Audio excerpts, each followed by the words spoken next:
பானிபூரி செய்யலாமா வாங்க. ஃபஸ்ட்டு நம்ம பானி ரெடி பண்ணிக்கலாம். ஒரு ஜாரில் புதினா அண்ட் கொரியாண்டர் லீவ்ஸ் சேர்த்துக்கிட்டு க்ரீன் சில்லி அப்புறம் கொஞ்சம் ஜிஞ்சர் கொஞ்சம் தண்ணி ஊற்றி நல்லா ஃபைன் பேஸ்ட்டாக அரைச்சிக்கிட்டு அதை நல்லா ஃபில்டர் பண்ணி வச்சுக்கலாம். இப்போ நமக்கு தேவையான அளவு தண்ணி ஊற்றிக்கிட்டு அதில் லெமன் நல்லா பிழிஞ்சு விட்டுக்கலாம்.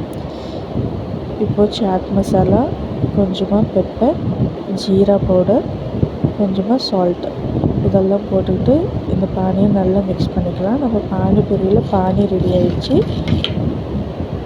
இப்போ நம்ம மசாலா ரெடி பண்ணிக்கலாம். பாயில் பண்ணி வச்சுருக்கிற பொட்டேட்டோஸ் எடுத்துகிட்டு அதை நல்லா மேஷ் பண்ணிக்கிட்டு நல்லா ஃபைனாக சாப் பண்ணி வச்சுருக்கிற ஆனியன்ஸ் ஆட் பண்ணிக்கிட்டு red chilli powder plus salt போட்டு அதையும் நல்லா மிக்ஸ் பண்ணிக்கலாம். அவ்வளோதாங்க. இது நம்மளுடைய பூரி. பானிபூரிக்கு தேவையான பூரி ரெடி, மசாலா ரெடி, அப்புறம் வாட்டரும் ரெடி.